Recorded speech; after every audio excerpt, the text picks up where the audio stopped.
एक तो सीसैट को प्रिपेयर करने के लिए क्या स्ट्रेटेजी होनी चाहिए, और secondly overall GS and CSAT दोनों के लिए टेस्ट सीरीज का आपके एक्सपीरियंस में क्या रोल रहा है, और किस टाइप की टेस्ट सीरीज था? मतलब पहले तो ऐसा होता था कि सिर्फ ऑफलाइन ही अवेलेबल था, तो सारा जो कोई बड़े सिटीज के जो सेंटर्स है जो यूपीएससी के हब माने जाते हैं, और वहाँ के भी कुछ प्रीमियर इंस्टीट्यूट, तो वहीं पे लोग टेस्ट सीरीज भी लगाते थे, और वो जाना कंपलसरी है। दिल्ली गए बगैर आप यूपीएससी कर नहीं सकते, ऐसा भी एक होता था, रूमर चलता था।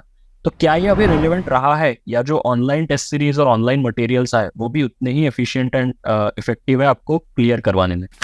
जनरली क्या होता है कि एस्पिरेंट्स जो है एंड के 1 महीने में सीसैट की पढ़ाई करना शुरू करते हैं, but I believe that shouldn't be the case.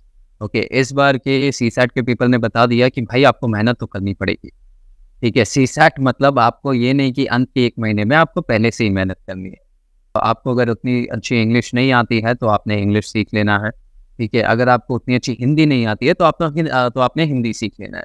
तो अब मैं ये क्यों बोल रहा हूँ, क्योंकि बहुत सारी चीज़ें ऐसे हैं इंग्लिश कॉम्प्रिहेंशन में जो आप हिंदी में पढ़ोगे तो समझ आएगा, और बहुत सारे हिंदी कॉम्प्रिहेंशन ऐसे हैं जो आपको इंग्लिश में पढ़ेंगे तो समझ आएगा। तो both language should be there, you can not be on one particular language. So CSAT clear करने के लिए आपको दोनों भाषाओं की आवश्यकता है।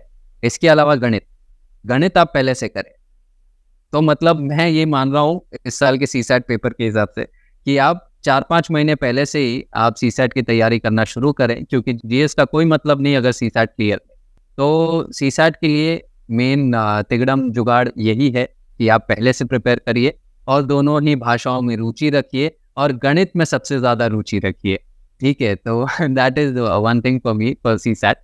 अपार्ट फ्रॉम दैट, अगर मैं टेस्ट सीरीज़ की बात करूँ, मैं ये यकीन रखता हूँ कि टेस्ट सीरीज़ जो है वो आपके इवैल्यूएशन के लिए बहुत ज़्यादा इंपॉर्टेंट है, खुद के इवैल्यूएशन के लिए। अब वो आप कहीं से भी करें, आप कहीं से भी करें, उसका फ़र्क नहीं पड़ता है। ठीक है, आप चाहें कहीं अपने घर पे बैठे हैं या आप अपने रूरल होम टाउन में बैठे हैं, कहीं से भी करें, दैट इज़ टोटली फाइन।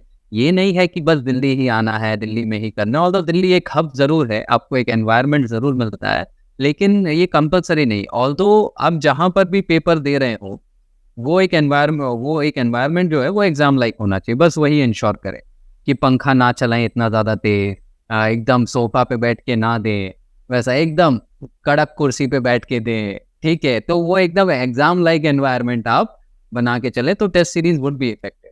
ऐसा नहीं है कि आपने टेस्ट सीरीज़ बस परचेज़ करके ही देना है, या आप खुद से भी दे सकते हैं, वो चीज़ नहीं है।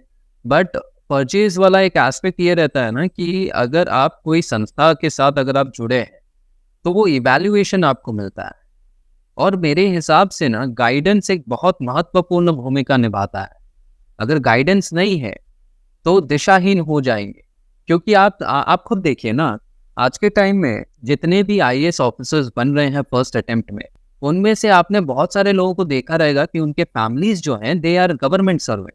Okay, and these people they are clearing in first attempt. Why? Guidance. So I believe answers के अंदर भी गाइडेंस की आवश्यकता है। अब चाहे वो गाइडेंस आप अपने मेंटर से लो जो आपसे पैसे नहीं ले रहा है, या चाहे आप इंस्टीट्यूट से लो जो आपसे पैसे ले रहा है। अब ये है कि money is going to play the game here. ठीक है, अगर कोई इंस्टीट्यूट बस टेस्ट सीरीज के नाम पे कुछ भी बेच रहा है तो मत लो। ठीक है, आज के टाइम में यूट्यूब वगैरह भी बहुत सारे प्लेटफॉर्म्स है जहां से आपको बहुत इंफॉर्मेटिव कंटेंट मिल सकता है कि आपने आंसर्स कैसे लिखने हैं। ठीक है, तो मैं ये नहीं बोलूंगा कि 100% आपने इंस्टीट्यूट्स के साथ ही जुड़ना है। अगर आपके पास टोटली नॉलेज है, अगर आप सीख चुके हैं, इधर उधर से आप जानते हैं, अगर आपके कॉलीग्स में कोई मेंटर्स हैं, अगर आप वो इवैल्यूएट करके दे रहे हैं, तो बेशक आपने खुद करना चाहिए। बट अगर आपके पास कुछ गाइडेंस नहीं है तो एसोसिएट विद समवन, और आंसर्स हर रोज के लेवल पे लिखना चाहिए। टेस्ट सीरीज आपने खुद को इवैल्यूएट करने के लिए करना चाहिए, ताकि आप खुद जान पाए कि आपके अंदर कितनी क्षमता है, क्योंकि वही क्षमता आपकी काबिलियत को दर्शाएगा, और वही काबिलियत वो दर्शाएगा कि आप वो गोल्डन लिस्ट के अंदर आपका नाम रहेगा कि नहीं रहेगा।